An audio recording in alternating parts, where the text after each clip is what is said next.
Hi, everyone. Welcome to our third session of CSS. It's been about a week since I saw all of you last. I'd love to check, how is it going so far? I saw a little bit of comments in the Free Code Camp Discord. Some folks are loving CSS. Other folks are understandably fighting CSS. But I'd love to check, how's it feeling so far? Is it new? It's different? I hope it's not overwhelming. I know these things tend to feel like a lot, and especially as we fight our inner desires to understand everything and memorize everything, I hope it's nevertheless smooth so far. While you all tell me your thoughts on CSS so far, I'm just going to do a little housekeeping first. So if you're joining for the first time, hi, my name is Carmen. Jess, Etta, and I are running this free web development bootcamp. And if you're tuning in for the first time, don't worry, everything is recorded and you can catch up. I actually made a playlist on YouTube, which you can find over here on our YouTube channel. If you go to youtube.com/@badwebsiteclub, you can find us live, our upcoming sessions, our past sessions, and as said, the playlist that I created a couple days ago. By joining this bootcamp, you are automatically agreeing to abide by our code of conduct. If you haven't read it yet, please go to badwebsite.club/code-of-conduct. What it boils down to is an expectation of all learners to act in a way that is constructive, kind, and non-destructive. No, there's another word. Non-disruptive. That's the word. If you see anything out of sorts, please let us know, either Etta, myself, or Jess, and we'll sort it out.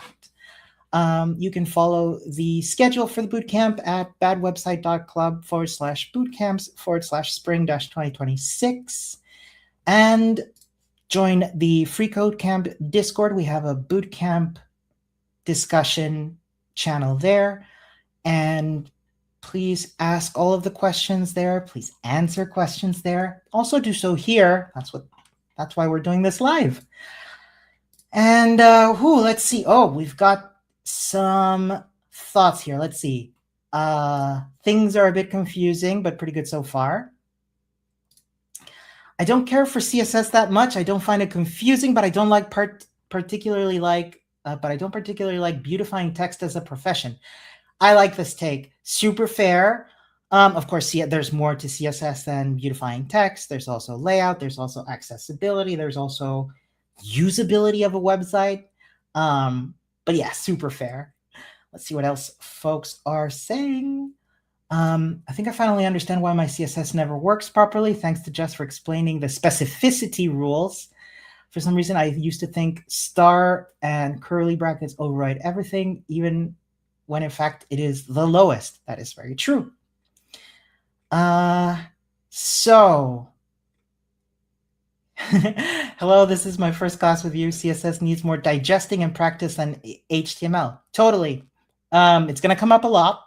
And I do think it's worth messing around with. It's more about my lack of discernment when it comes to what looks good and what doesn't. You're talking about design, right? It tends to be a little elusive at first. There's a book that I read near the beginning of my career called Design for Developers, I think it was called, by Robin Williams. Not that Robin Williams. That helped me a lot with understanding the language of design. Mind you, again, almost 20 years ago, but still found it helpful.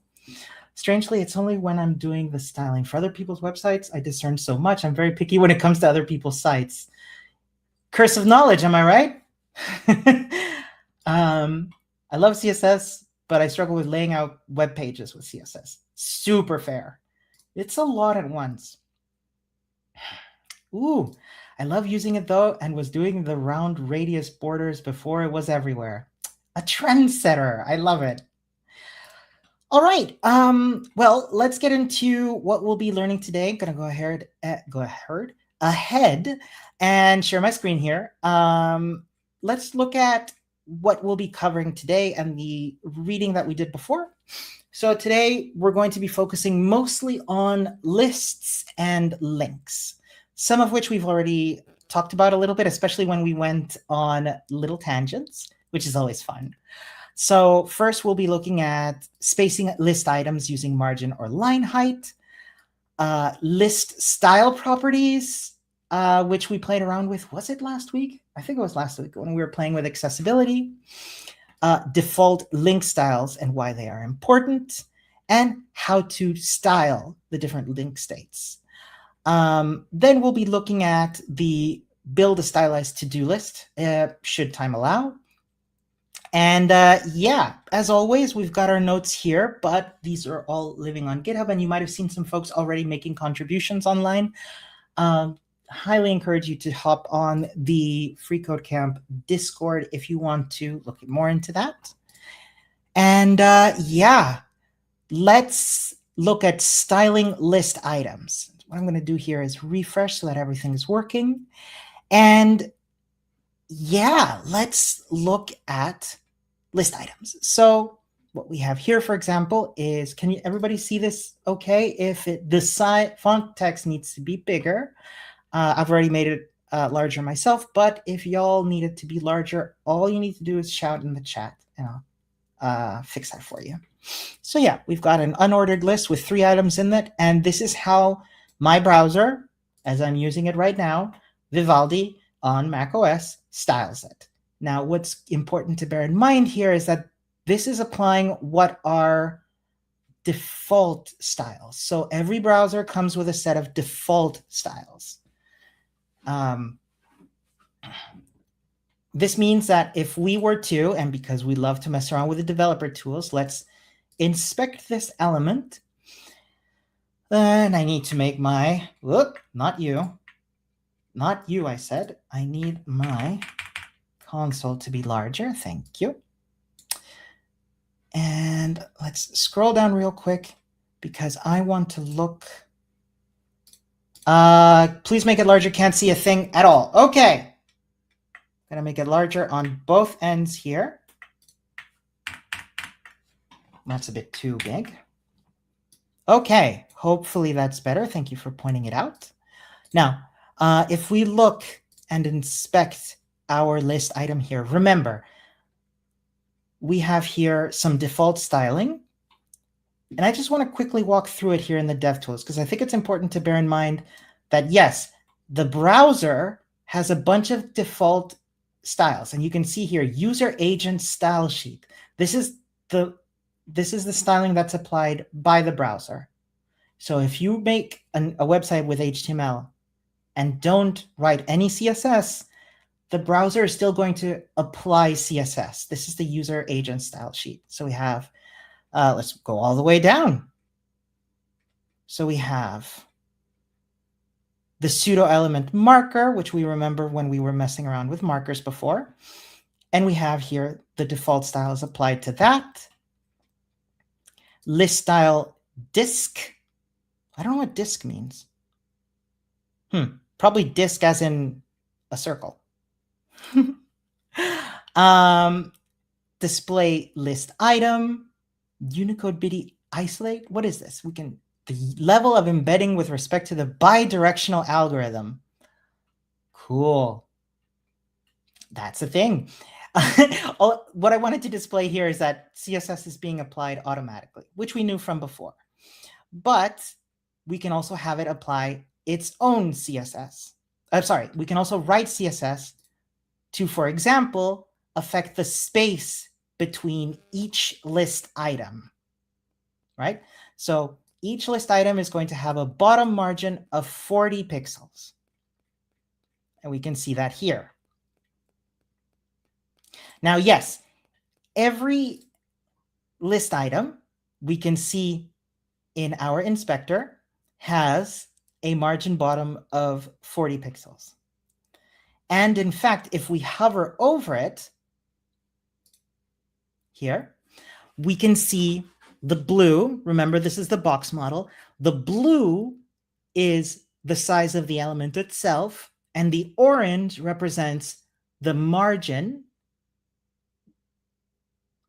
Pardon me, the orange represents that element's margin.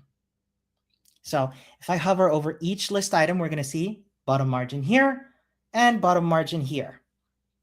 Now this is great and all, but that means that it's not really applying space between each list item, but rather a space below each list item. Kind of sounds like the same thing, but it's not quite. Because what if we wanted to have only 40 pixels between each list item? This doesn't quite do it, because this is saying every list item is going to have 40 pixels below it. So yes, there are 40 pixels below between each list item, but there's also 40 pixels below the last one, which isn't quite right. What we can do in this case, and we're going to see this when we look into Flexbox, for example, that's getting a little bit further ahead. We can set a gap between each item. But we won't worry about that today. What I want to show you also is using the line height to space out items. So here, we're applying a line height of 2.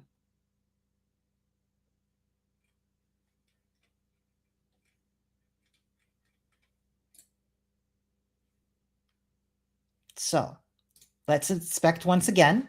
And I want you all to notice that there is no margin being applied here, but rather the height of the element itself is more. But I have a question for the chat, especially for those who aren't really enjoying CSS. I'm seeing a lot of chat saying, like, I find it boring to fiddle with styling. I never really had an artistic eye. And I don't want to tell y'all what to do, but I'd just like to remind you, first of all, I don't have an artistic eye either. Y'all have never seen me draw, and I hope that y'all never do. It's interestingly, the layout of a website I've never really felt to be something artistic as much as it is an expression of content.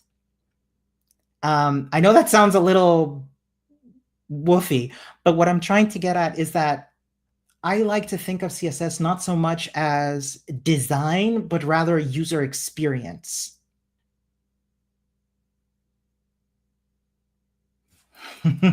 So don't mistake knowing ourselves with hating CSS. It's more about the preference. 100%. I'm not usually artistic either, but I find I can get into CSS. Absolutely. I find that a lot of people who are drawn, for example, to the backend tend to say that CSS is a little too artisty, or let's be honest, there have been folks who have said that CSS tends to be more feminine, and yet find themselves struggling with CSS. Whereas I find CSS not so much. First of all, CSS is a fully Turing-complete programming language. Fun fact. It has variables, it has functions, it has expressions. First of all. Second of all, I don't see so much the mention of the fact that, oh yeah, it's easy, but also when a lot of these folks who tend to see backend as something a little bit more masculine tend to then go into CSS and be like, oh no, this is too difficult. So like, make up your minds, y'all. I don't want to rant too much on that. I think it's important to bear in mind that I find a beauty in CSS because it follows a set of rules, and it's more declarative than it is. There's a word with P. The word with P is procedural. That's it. Wait, Edda, did you beat me to it? Yes, thank you, Edda. So CSS is more declarative than it is procedural, which I find so interesting, especially if you, as you continue your journey into programming, you're going to encounter things like functional programming. I'm not going to get into that today because I don't want to distract y'all. I think where people have find a lot of issues with CSS is really in embracing the C in CSS, the cascade, right? And that's where understanding, for example, here with, I'm sorry to just ramble today, here, understanding that it cascades from first this lowest part of the user style sheet to the unordered list, which, remember, it cascades down the tree to then li here, and then the custom CSS we wrote. This is the cascade. It's cascading through the different declarations of what is to be expected to be done with these elements. And I think this is the important part to understand. For example, and this is what I wanted to get at earlier, line height is set to 2. And this is a question I have for the chat. 2 what? 2 of what?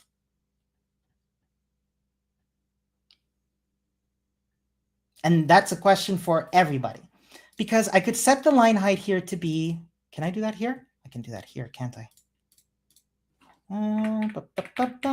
Can I set this to be 2 pixels? I have no idea, by the way.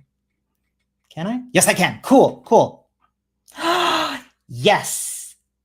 Cool. 2.0. 2 times the size of the text. 200%. Pixels, not quite.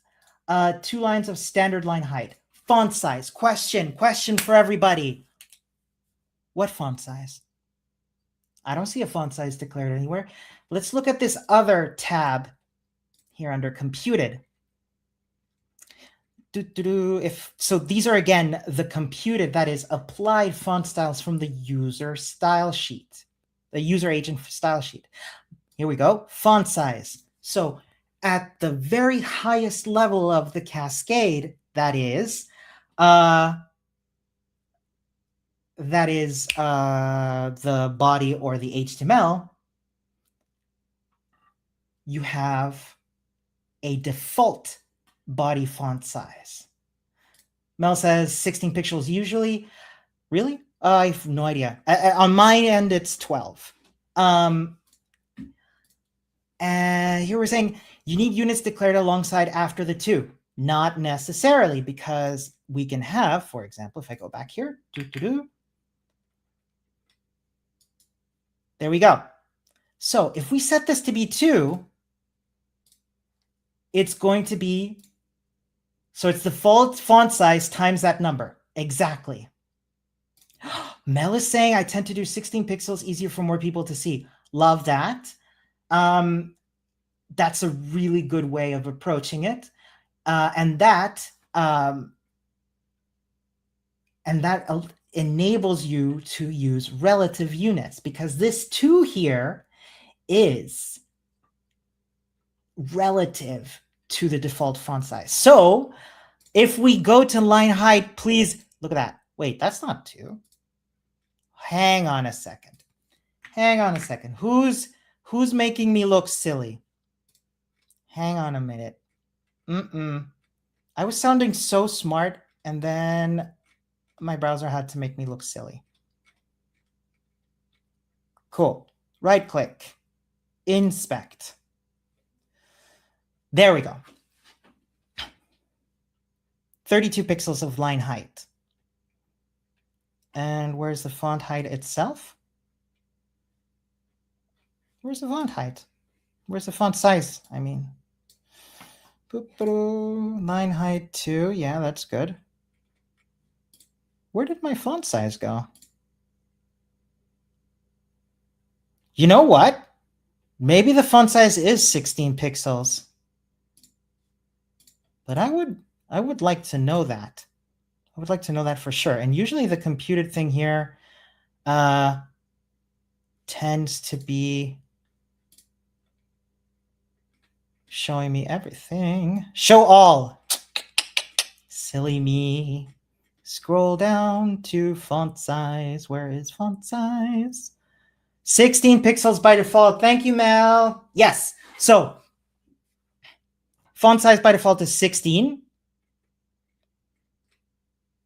So the line height is 32.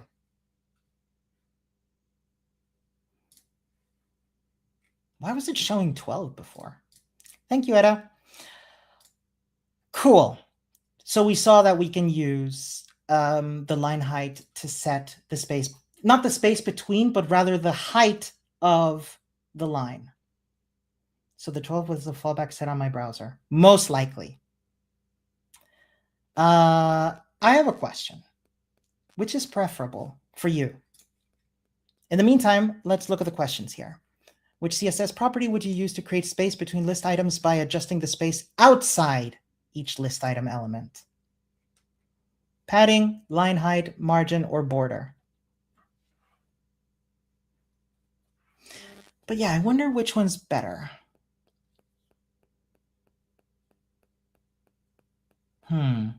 Because on the one hand, using margin is showing a distinct space between, whereas, oh, margin, thank you very much.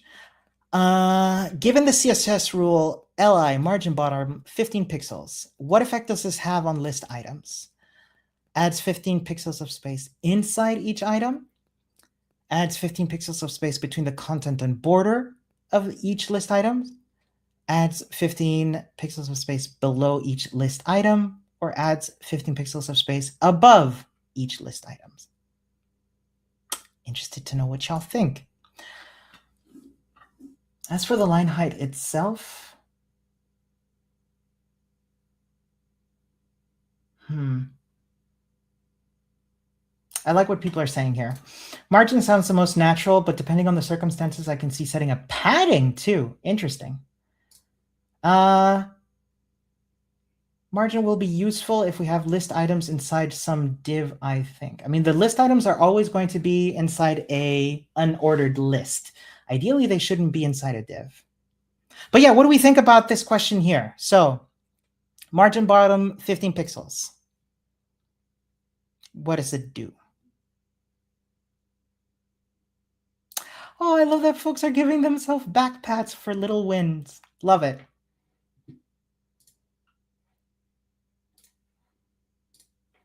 Yep, 15 pixels below each list item. Ooh, we got a question here. Does the 16 pixels there refer to the height of the text is 16 pixels total? That is correct. So by default, on this web page that I'm working on, the font size is 16 pixels. So what does a line height property control in CSS? We have the width of the content, the space inside the border of an element, the vertical spacing between lines of text within an element, or the space outside the border of an element. This one's tricky. I like it. I think it's, oh, vertical spacing, thank you. Fantastic. Does the line height count from midpoint to the bottom of the text? I do not think so. Let's go back. Though I'll be super honest with you. I have never in my life thought about this. But take a look here. I have actually rarely ever messed around with line height. But look at this. I've selected this text, and it's just, eyeballing it. It looks like this is, remember, 2 times the size of the font.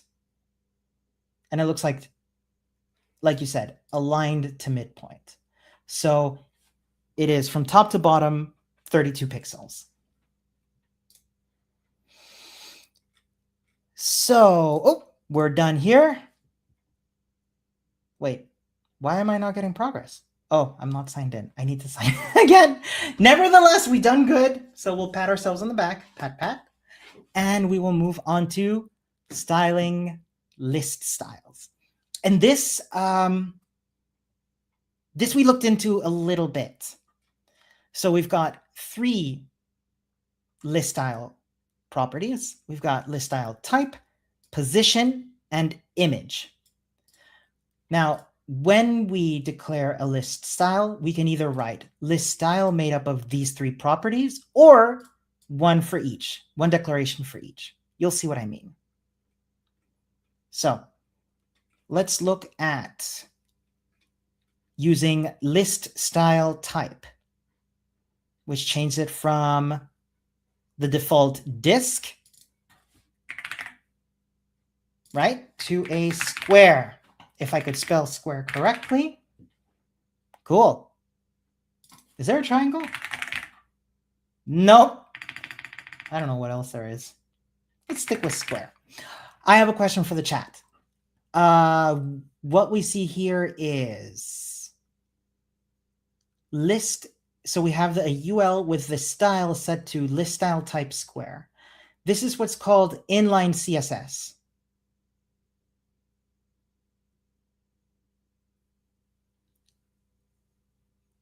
How do we feel about writing inline CSS? Oh, diamond. I'll try that.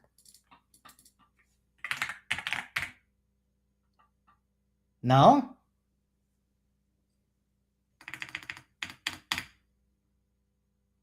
I'll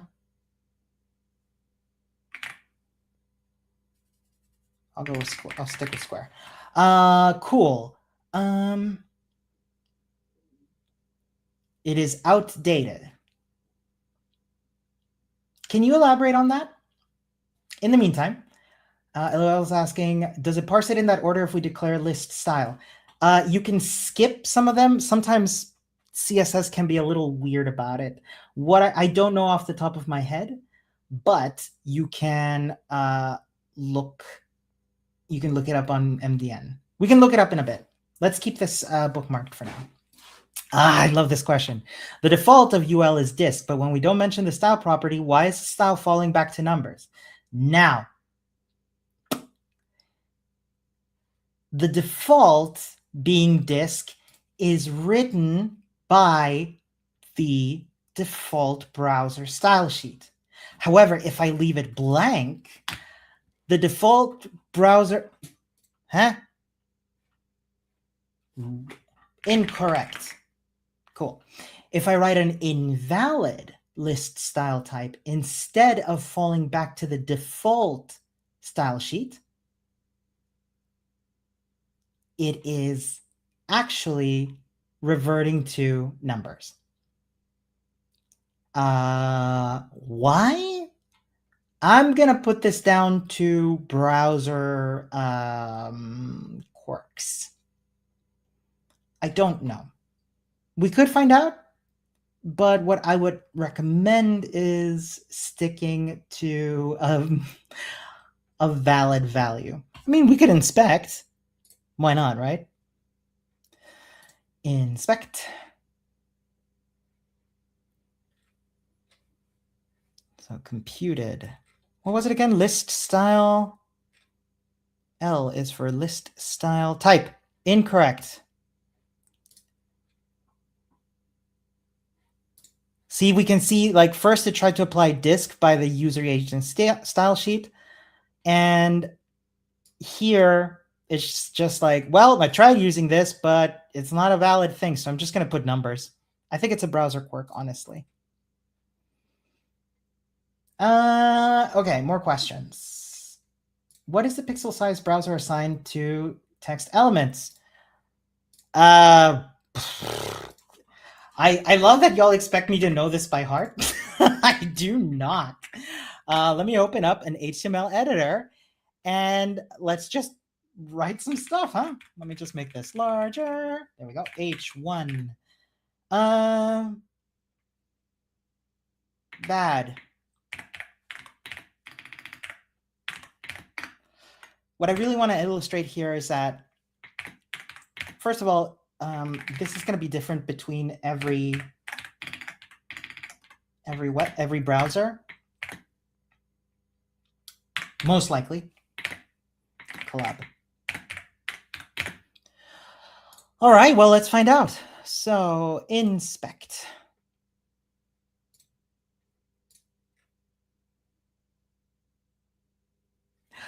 Mel says, we don't expect you to know off the top of the head. We love seeing the process of finding the answer. It's helpful to see the process. I know, I'm teasing. I'm not sure about know it by heart, but it's convenient when someone is Googling things for you. Absolutely. So styles, here we go. So 2EM is a default size for an H1. Inspect. 1.5 EM for an H2. And H3 is a 1.17 EM.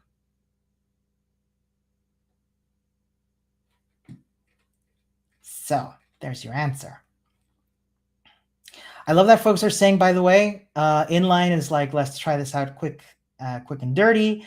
Inline CSS, because we will have a general style for other lists. Yep. It used to be taught as the way to do styling before linking of external sheets was a thing. What else we got? Yeah. So yeah, I, for example, like having my CSS and HTML in separate places. Now, somebody mentioned space counter. What? But not as, oh wait, do I need to refresh? I might need to refresh. Space counter. No, I think I must have misunderstood. How does inline CSS work with accessibility? Can you specify the question? What does it mean, work with accessibility? Do you mean like how it's read by screen readers? How it is, how the CSS is displayed, how the text is displayed? Yeah, what do you mean? But let's move on as well. There is, list style position, which controls the position of the bullet number. This one I'm excited about. So here's an example of list style position inside and list style position outside. And you might be thinking, okay, but what does that mean? Kind of related to this question. Is there a way to make list numbers selectable, copy pastable while still using an OL? Before we look at that, I want to actually showcase looking at the inside and outside here. So watch this. So this is inside, right? Yeah. So the list style position is inside, but check this out. When it's outside, the list style is not in the border. What is it called again? I called it border box. Did I call it border box? We're going with border box. It's not inside. There are different reasons for doing this. For example, for readability, thinking of it in a do I want to say sensible? In a usability way, the list item isn't quite part of the content. So what is it by default? Going back up here in my broken list, developer tools, inspect. And if we go down to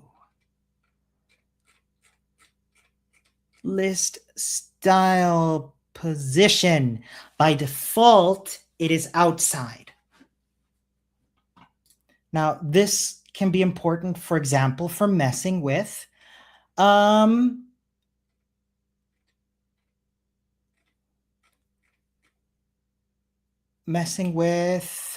padding, margin, background color.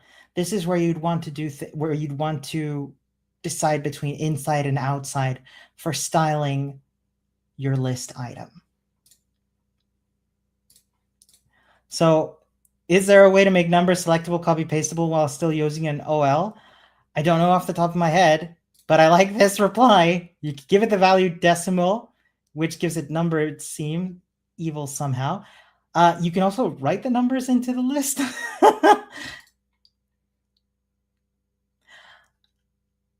What a lot of people are saying here as well when it comes to Googling things is that sometimes it can be difficult to go into rabbit holes, and I agree. Also dealing with forums or places where people go to talk about programming. This is why I tend to recommend using documentation like MDN. Sometimes it could be difficult to find the answer to a question, but I find that as you train your skills in looking at specific parts that you're curious about. For example, you're wondering, like this question here, is there a way to make list number selectable? I don't know, but we could go onto MDN, look at unordered lists or lists themselves, and find out on MDN. I bet you would find an answer.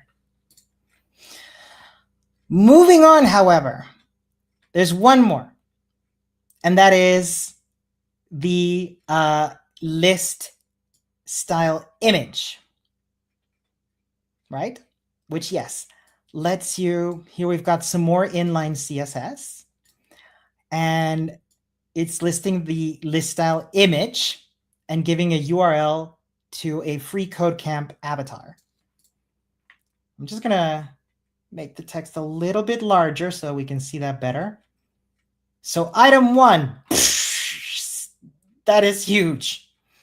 Item 2, enormous. As always, let's inspect and see what on earth is going on here. First, the bullet point is massive compared to the text. I'm glad you love it. I'm glad somebody loves it. It is interesting. So this, remember we had this pseudo element for the marker. And if we take a look here, space counter. Oh, am I looking at the wrong one? I am, aren't I? Inspect. There we go. There's our list style URL, which it is a bold choice. I'm actually not going to spend time on explaining how to make it smaller. I'm going to leave that as a challenge for y'all. However, yes, I want to look at that marker though. It's not really specifying how to do it. So the list style image is the important part here. But what happens if we set this to be outside? I'm going to untick this, which if you remember now sets the list style position to outside. Notice what happens. Now the image is like way off somewhere because it's no longer part of the element. Oh, I'm gonna keep doing this. I'm gonna be honest with all of you friends. I have never messed around with this before. And what I'm saying, what I mean when I say that is, do not stress yourselves about this. Check it out. So this element is now, you can't see it because it's so small, and I'm sorry, I cannot make this part precisely larger. However, the height, 254, the height is 254 pixels. Width, height, yes. Let's set this now to inside, inspected once again. Height is still 200, well, almost 200. Oh no, it's spread over 2 lines now. Here we go. So the height is 254 pixels. The width, which now includes the image, remember, is now 372 pixels.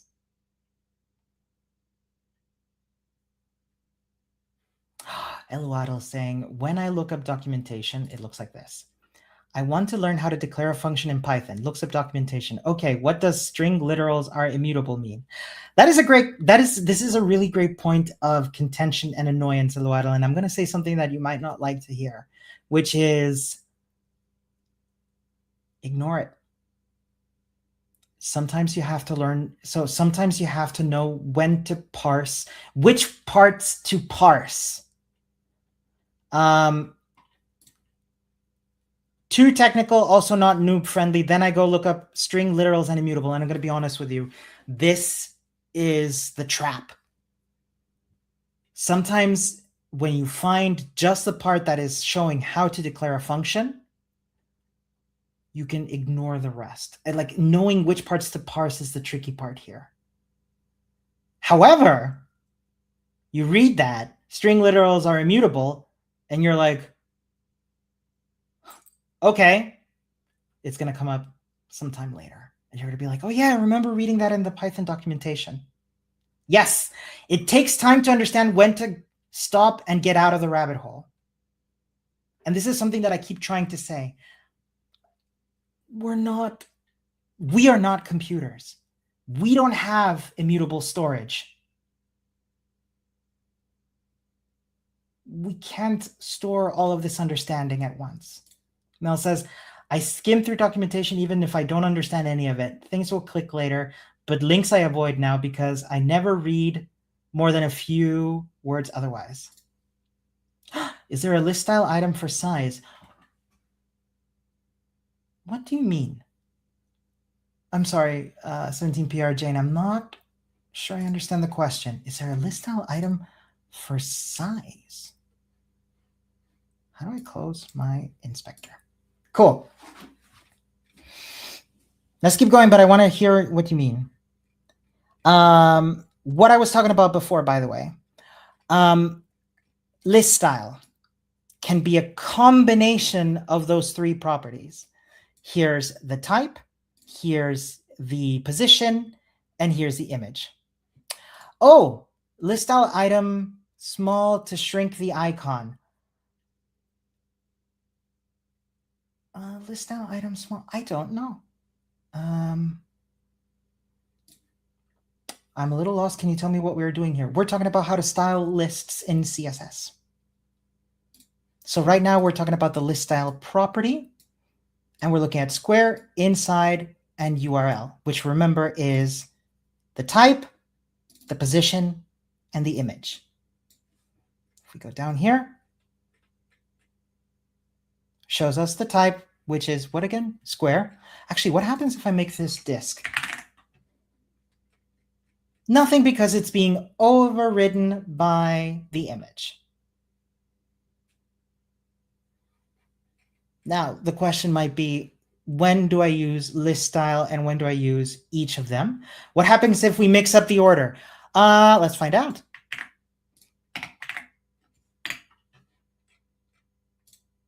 Actually, I have, how would we know? Outside.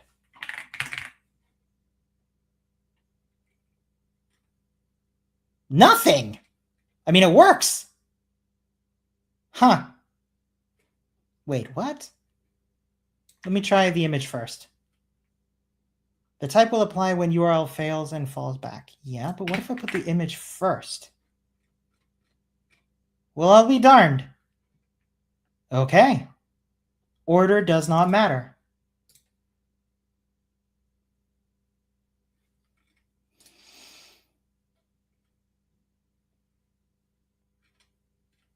So let's do the Q&A. Which list style property would you use to change the bullet points to circles in an unordered list? We've got list style image, list style position, list style type, or list style.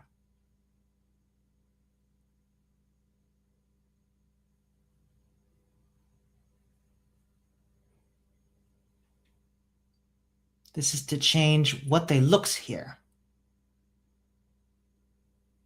And we've got, people are saying type.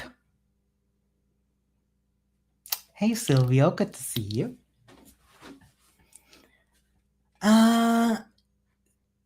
let's now do, ooh, is the image size set in stone from the source? And I think this is the key here. I think the size is going to depend on the size of the image. If you want bullets of a list to align with the text content, which list style position should we use? So we have outside, inside, center, and left.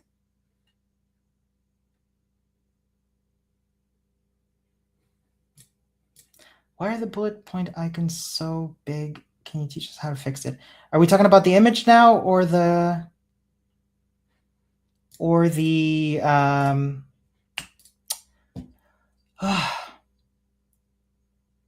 we talking about the images or the bullet point, like the discs and the squares? Let me know. Which property allows you to replace the default bullet with a custom image? List style type, list style position, list style, and list style image. In the meantime, I'm going to look up MDN. So list style image.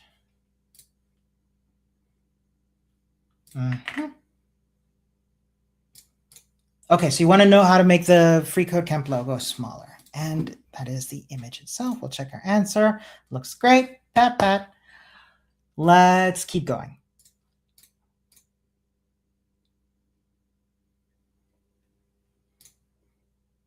Mel's saying, because the image file is large and there's no container to set its style, it's very irritating that you can't set width and height on the image when used in a lit. It was very disappointing. That does sound disappointing.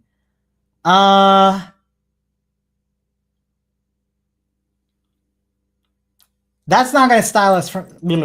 That's not going to stop us from trying, though. So let's refresh.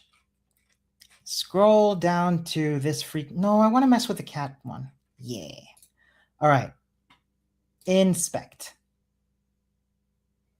Oh, people are saying there's no directed changes unless other than using CSS. Sure, but that's great. Let's fix it using CSS. So how about the marker? Isn't the marker this one? What if can I write CSS here? I never know. Yes, thank you. Width, I don't know, 1 EM. And that doesn't seem to have done anything. We're going to mess around with this, honestly. Why didn't you work? Let's... Oh. Wait, where's some custom written CSS? You know what? Give me this. We're going to the HTML editor. Because it's display inline. Thank you, Edda. Mel says we haven't gotten to before after yet, but when we do, I'm sure we'll have all the free camp. We'll all have the free code camp logo as bullet points. Valid. So let me try something here. What if I write here, li : marker, and we write here width 10 pixels. Does that work? Oh wait.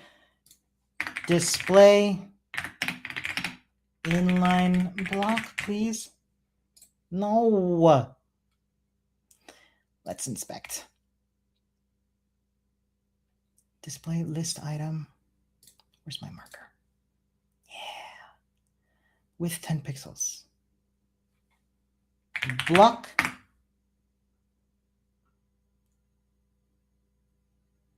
Font size, really?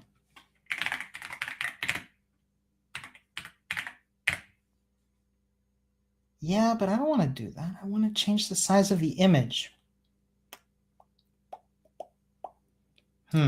What are you complaining about? Display inline property prevents width. Try setting display to something other than inline. But I set it to this, didn't I? Could it be the list element? Display.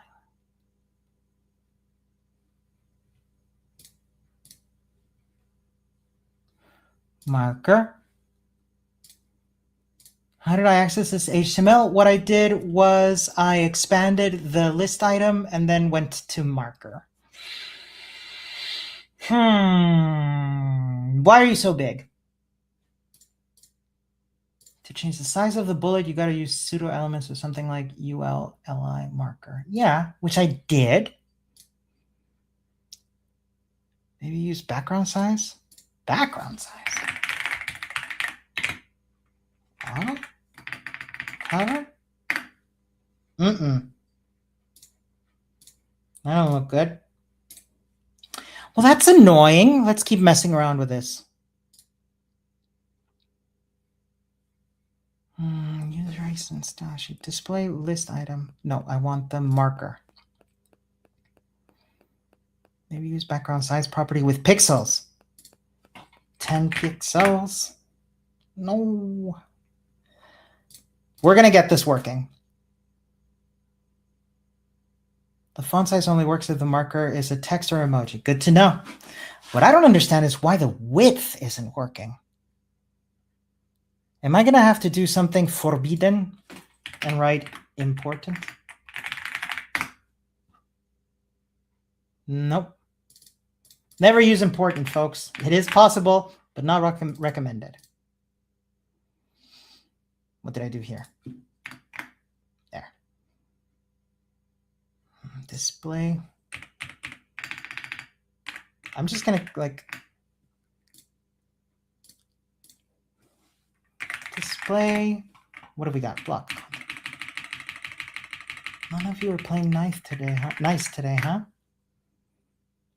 It's odd that display none is doing nothing.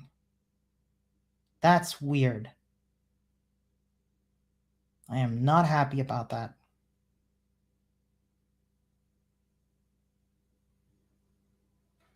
You know what, 17PR Jane? I'm going to have to keep moving for the sake of the lesson because we're coming up at the end, and I'm sorry.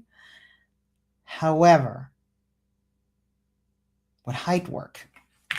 And at this point, I'll try anything.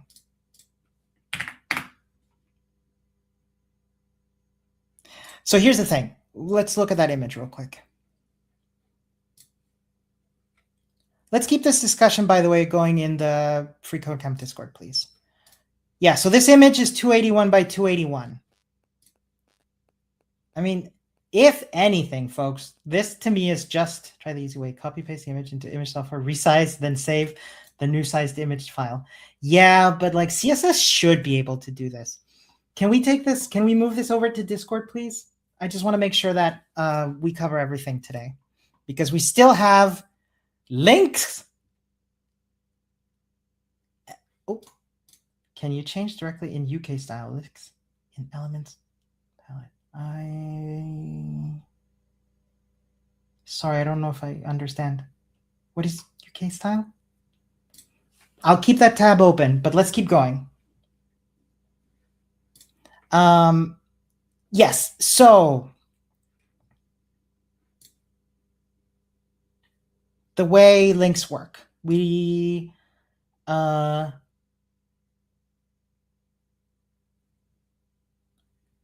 looked into this last week or a couple weeks ago, where we have a link. If we click on it, it becomes purple. We've seen that before by using the UL style. I'll come back to that.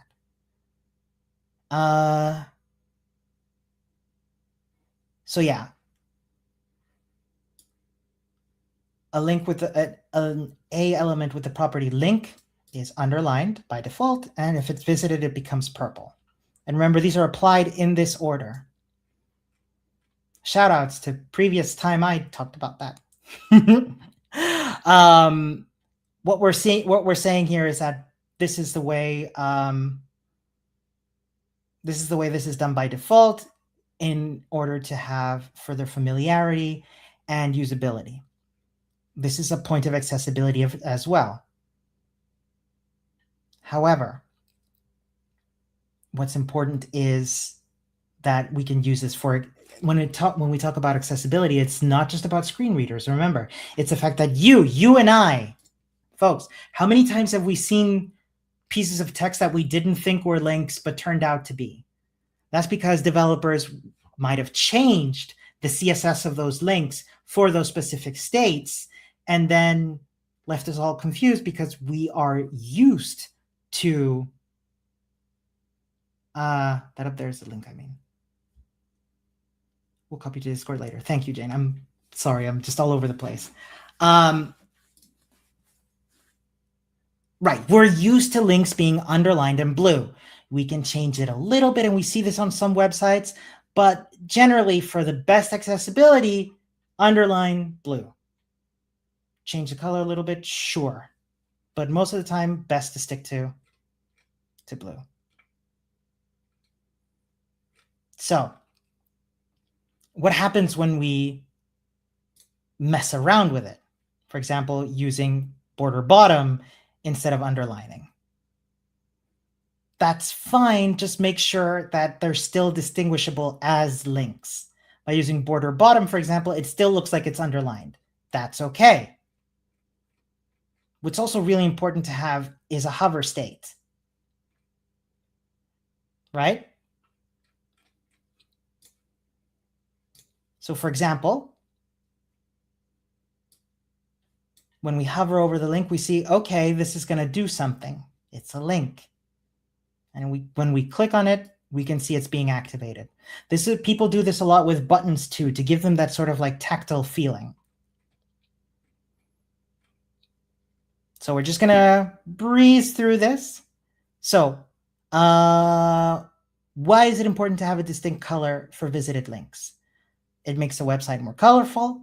It helps users keep track of pages they've already visited. Visited links are more important than unvisited links. And it's a legal requirement for websites. Ooh, interesting. And yep, helps to keep track. Fantastic. Moving on. Which of the following is not typically a default style for links in most browsers? Blue color for unvisited links, underline for all links, purple color for visited links, or bold font weight for all links. Cool. People are saying number 4, bold font weight. Yeah. When customizing link style, what is an important principle to maintain? All links must be blue. Links should always be underlined. Links should be clearly distinguishable from regular text. And visited and unvisited links must have the same style. In the meantime, I'm going to see Mel saying, I like to use text shadow on links to make them stand out. And when active, I take away the border so it looks like you've pressed them. Cool. I can't visualize that in my head, but it sounds neat. So people are saying number 3, links should be clearly distinguished. Excuse me. Links should be clearly distinguishable from regular text. So check our answer. Looks good. Pat, pat. One more lesson. Oh, shoot. Check it out. So Etta just found this. The CSS Tricks website, great website, by the way. Their free resource on how to use Flexbox is one that I guarantee you're going to keep coming back to. Mentions that list style image cannot be resized. So sorry to folks who wanted to resize it. I'm kind of annoyed. It feels like it should be possible, or to like hack it with CSS. Oh well. So how do we style the different link states? Now we remember from the accessibility section, we have the link, visited, hover, focus, and active. We'll go through them real quick. Link, it's a link. Visited, it's already been visited or clicked on. Hover is when you've got the mouse over it. Focus is when you've tabbed onto the link. And active is when you are actively clicking on it or poking at it with on a touch screen. And as we've seen before, these have been different. We've seen different ways we've seen different reasons for why is it important to style these differently. Now let's look at how to write it. And this is where these pseudo classes have been coming in. Eduardo, that's such a good question. Let me finish this first. So when we write pseudo classes, and we've seen that a little bit when messing around with the link styles in the previous session. Let me just scroll back to it. We write the element or the selector, because remember, it can be a class or an ID, and then write colon and the pseudo class. This is different from a pseudo element. Pseudo element, double colon. Pseudo class, single colon. Right? So selector and colon B is the pseudo class. So when it's a link, we write a colon link.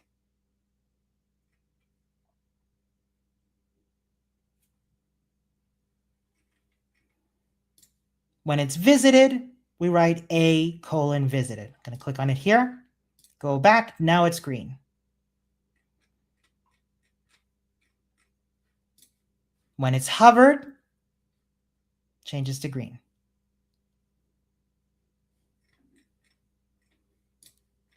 When it's focused,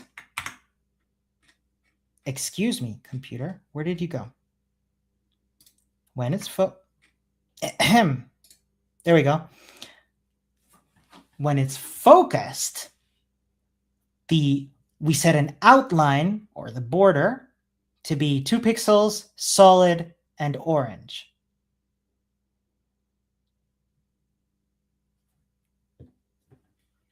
Moving on. When it's active is when it's going to set to pink. And notice a colon active. Let's do our Q&A real quick. Which CSS pseudo class is used to style links that have not been visited? There's visited, link, hover, and active. Mel's saying there's a lot more pseudo classes. Did not know that. Number 2, link, that's right. Then we've got, which visual change does the hover state typically involve in CSS? Link becomes larger, link text color changes, the link text becomes bold, the link text is underlined.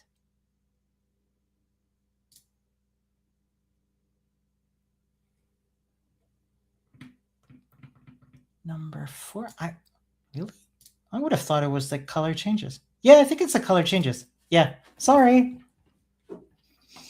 And last one here, which CSS pseudo class would you use to add a visible outline around a link when it is navigated to using the keyboard? We've got link, hover, focus, and active.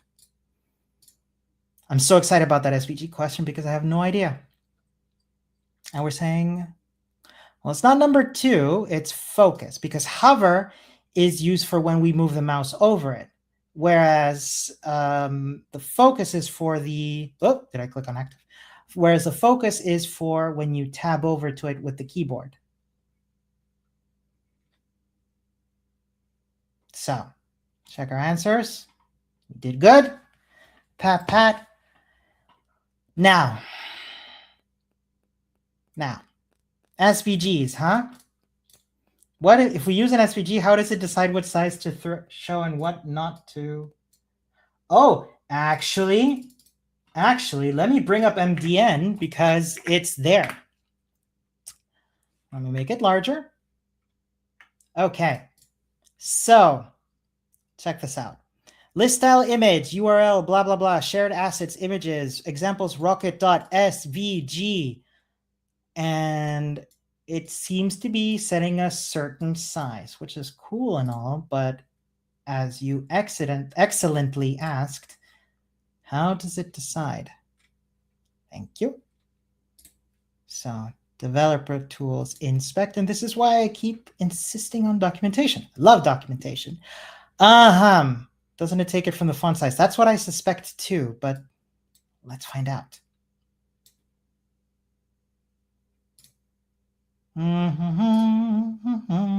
I'm excited and nervous to find out. Can I add some CSS? Thank you.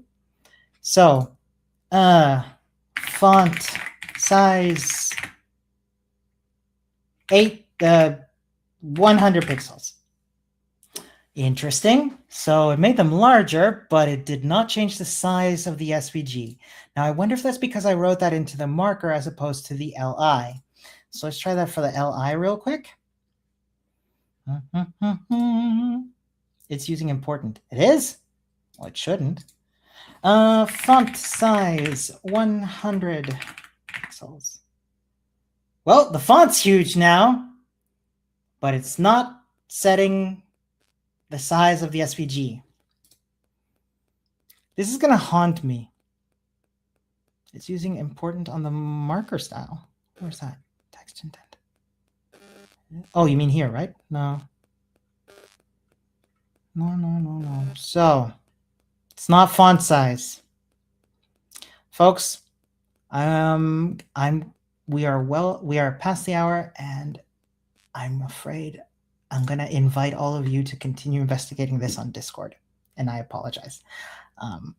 Need to be conscious of y'all's time. So, stylized to-do list. Same as always. Let me hide this comment. I love that y'all are so curious. So, we have a lab. We've done these before. As always, I'll remind you, we've got our user stories. We've got our boilerplate. I'll go into the rabbit hole. Then. Have fun. I'm sorry I couldn't join you down that rabbit hole. We've got our tests. Remember, test-driven development. Focus on each test one at a time. If you run into any problems with the lab, as always, I invite you to discuss on Discord. And yeah.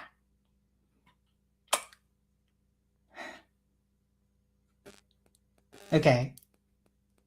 We shall be the foxes and go down the rabbit hole this time. You all are too kind and patient with me. Let's wrap up for today. But we'll be back again tomorrow. We're going to be working with backgrounds and borders, image size, repeat, position, and attachment. Gradients. Oh, I love gradients. They're so cool. Accessibility considerations for backgrounds. Different ways you can add borders around images. And we'll be reviewing and doing a quiz. Tomorrow's going to be busy. I got to focus and get everything nailed down. But that's for tomorrow, not for today. Hey, thanks everyone. That was a lot of fun. And thank you all for the rabbit holes. Love me a good rabbit hole. Looking forward to see what y'all find out on Discord. And yeah, see you all tomorrow. Have a good one. Bye for now.